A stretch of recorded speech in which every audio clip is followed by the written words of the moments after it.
আসসালামু আলাইকুম, সবাইকে স্বাগতম আরেকটা নতুন ভিডিওতে। সো এটা হচ্ছে আমাদের লাস্ট পার্ট, গেমিং চ্যানেলে বিনোদনের জন্য ব্লগ। এটা লাস্ট পার্ট 3।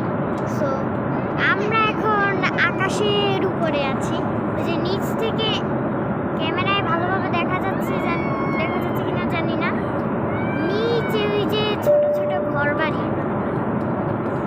হয়তো ইনশাল্লাহ আমাদের ট্রাভেলটা অনেক ভালো হবে।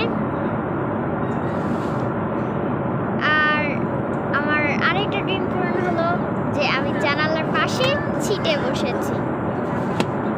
বাই দ্য ওয়ে, ভাগ্যে সেখানে আমার কোনো ফ্রেন্ড আসে নাই, না হলে ওরা আমার কখন পাশের সিট থেকে উঠাই দিত সেটা আমার ভালো করে জানা আছে। তো আমি যে এই কথাটা আগের পার্টে বলছিলাম ওইটা ফেক। ওরার সময় কোনো বমি আসে না, একটু এমনি যে টক টক ভাব আসে, কিন্তু বমি আসে না, কন্ট্রোল করা যায়। সো এনিওয়ে, তার মানে এতগুলো রাতে ঘুম হারাম কইরা আমি বেকার ছিলাম, কুসংস্কার যাকে বলে। সো আমি অনেক এক্সাইটেড যে আমি ফার্স্ট প্লেনে চললাম। তারপর আমার সেকেন্ড আরেকটা ইচ্ছা ছিল যে আমি যাব বিদেশে, সেই ইচ্ছাটা আমার পূরণ হয়ে গিয়েছে। ও হ্যাঁ, নিচে রিভার, আই এম শিওর নিচে রিভার। আমি জানতাম না যে উপর থেকে দেখতে আমাদের বাংলাদেশ এত সুন্দর দেখায়। আর আই এম শিওর এটা একটা রিভার। আই থিঙ্ক এটা পদ্মা রিভার না যমুনা, জানি না কোন রিভার, জানি না। রিভারটা দেখে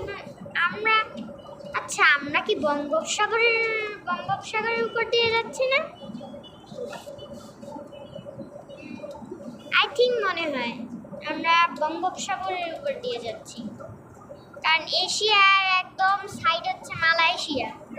সো বঙ্গোপসাগরের উপর দিয়ে যাওয়া লাগে, এশিয়ার একদম সাইডেই তো মালয়েশিয়া।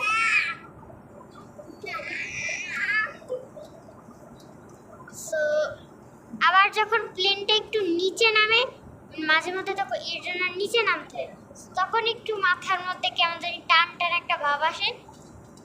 এছাড়া বাকি সবই কমফোর্টেবল আছে।